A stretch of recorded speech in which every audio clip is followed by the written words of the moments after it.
All right, listeners, buckle up. We're diving deep into something pretty wild today. The law of mental equivalence. Ooh. Yeah, this one's a head scratcher. Right. I mean, going through all the material you sent, one question just kept popping up for me. Like, how much power do our thoughts actually have to shape the reality we experience? Yeah, that's the big question, isn't it? Exactly. And this whole law of mental equivalence thing suggests that there's a powerful link, like a real connection, between the thoughts we have in our heads and the world out there that we experience. Uh-huh. So, in this deep dive, we're going to unpack how this whole idea works, what it could mean for us, in practical terms, and ultimately whether there's any truth to it. Sounds good to me. All right, so maybe you could start us off by explaining exactly what this law of mental equivalence is all about. Sure. So basically, the law of mental equivalence proposes this kind of mirroring effect between our inner and outer worlds.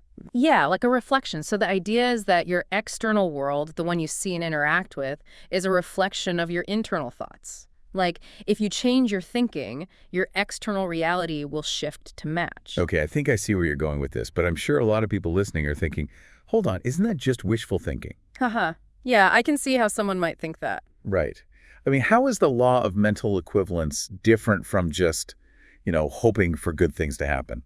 That's a great question. You hit the nail on the head. It's not about just passively wishing for a different reality. So it's more active than that. Exactly. The law of mental equivalence suggests our thoughts actually shape our perceptions, which then influence our actions, and ultimately, it's those actions that create our experiences. Okay, I think I'm starting to get it. But can we maybe ground this with a real-world example? Because I think that would be super helpful here. Definitely. Okay, so imagine you're dreading giving a big presentation. Ooh, yeah, been there. Right, we all have. Now, that anxiety you feel, that dread, it might lead you to not prepare as well as you could, or maybe even try to avoid it altogether. Yeah, procrastination city. Exactly. And then what happens, you probably end up having a negative experience. Right, because you weren't ready and you let your fear get the best of you? Yep. But now imagine you approach the same presentation with confidence. You focus on your strengths, what you're good at. In that case, you're more likely to prepare well and deliver effectively, which would most likely lead to a more positive outcome. Ah, so the difference is in how you approach it mentally. Precisely. See how your mindset, those initial thoughts about the presentation, actually shape the whole experience. I do. Wow, that's pretty powerful.